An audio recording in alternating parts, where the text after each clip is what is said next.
Now, I did a briefing that I wanted to talk about with XM Cyber. Have you heard of XM Cyber before? I have not. They are in the attack simulation space. I actually talked to the founder, Noam, actually this morning, and it was interesting. I think the attack simulation market and category is absolutely fascinating. There's been an explosion of growth in this category, John. Vendors, popping up, and I think largely all doing. I mean, they all have merit. Like, I haven't really seen one that I'm like, well, that's not going to work. I'm just really excited about this space. Everyone has their different point of view on the problem. I think on one side of it, you've got the very operationally efficient and operationally focused attack simulation vendors that are not just focused on your operations, but focused on measuring and evaluating the effectiveness of your security solutions, right? So they're dropping stuff on various systems in your network. They're deploying different payloads. These particular kind of subcategory in attack simulation is then looking at, well, did your defenses detect the presence of that, right? Did your SIM have something that showed you that? Did your firewall block something? And then some of the better ones in this subcategory are not only noticing that your defenses in an automated fashion have missed this attack, but in those results are telling you, by the way, if you configure your SIM this way, then you'll be able to detect this attack. I think that's pretty cool. I think there's a place for that. I like this subcategory. It's very, in my opinion, more operationally focused. It's much more interesting than the endpoint security space. I mean, let's be completely honest about that. Now, my question is, does XM actually, like you were talking about, do they actually integrate with your SIM, run the stimulus? So they do not. They do not. They have a different point of view on the problem. They're more, I would put them in a similar subcategory to Scythe. I don't know if there's others that would fit in that subcategory, but Scythe is a sponsor that will be starting next year. Bryson will be on Paul Security Weekly.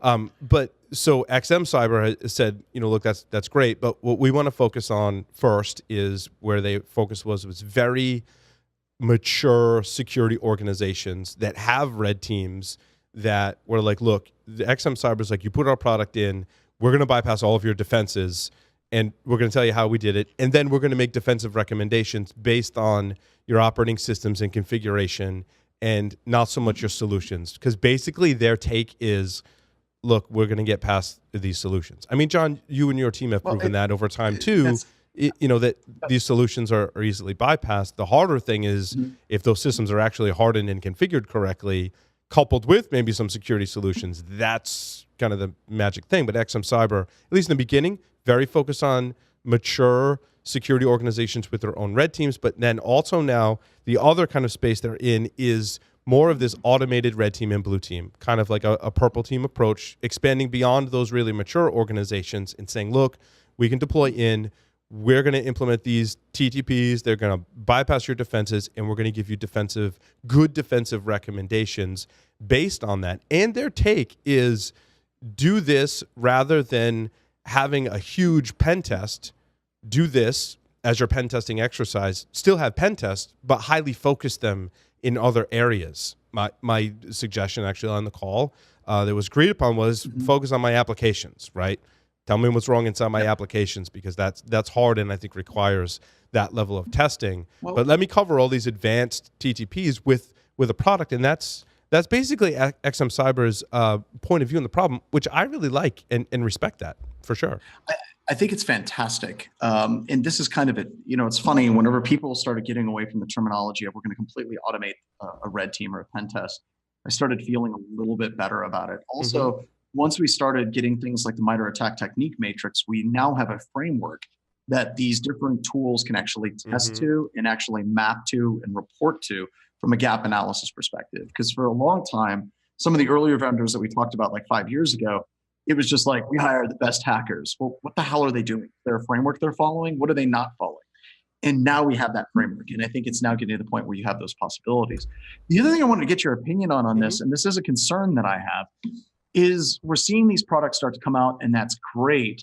But I'm starting to see a lot of red team companies that actually do this for a living. They're actually starting to take a step back from putting malware on an endpoint And now we're looking at abusing cloud services. Now we're talking about credential stuffing. Now we're talking about trying to gain access to the APIs that are exposed on the outside of the environment.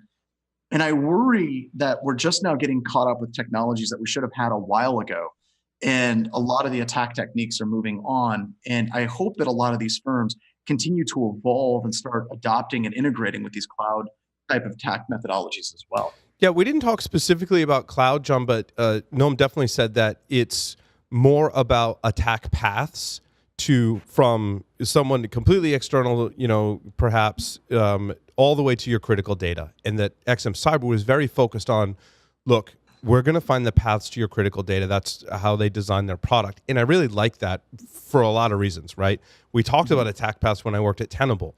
And, the big thing there was, yeah, sure, you could find all these vulnerabilities, and fix them. And that's good. I mean, you should do that, right? But what are those paths that an attacker or pen tester would take to go from starting the attack all the way to, I have access to your critical data, and did you detect me? Now, in a human pen test situation, you may engage with a pen test. You may have longer term tests. You may have quarterly tests, maybe yearly tests, but it's still a point in time type of assessment and can only tell you about so many attack paths. What also Noam said that I thought was interesting, John, is that red teams that work for, the really big targets that have a lot of sensitive data, that have their own red teams that are constantly pen testing, is that they're oversubscribed and they're overbooked, that there are business units and applications coming up that go, well, we really need the internal red team to look at this.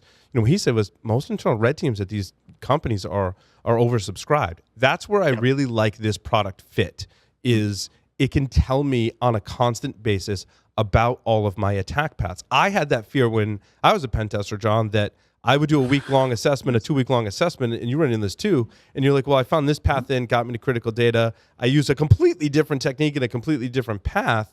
And then I'm like, how many paths could I find before my timer runs out? And I'm like, how do they moving forward constantly discover and shut off those paths? To me, that was the real value of XM Cyber Solution.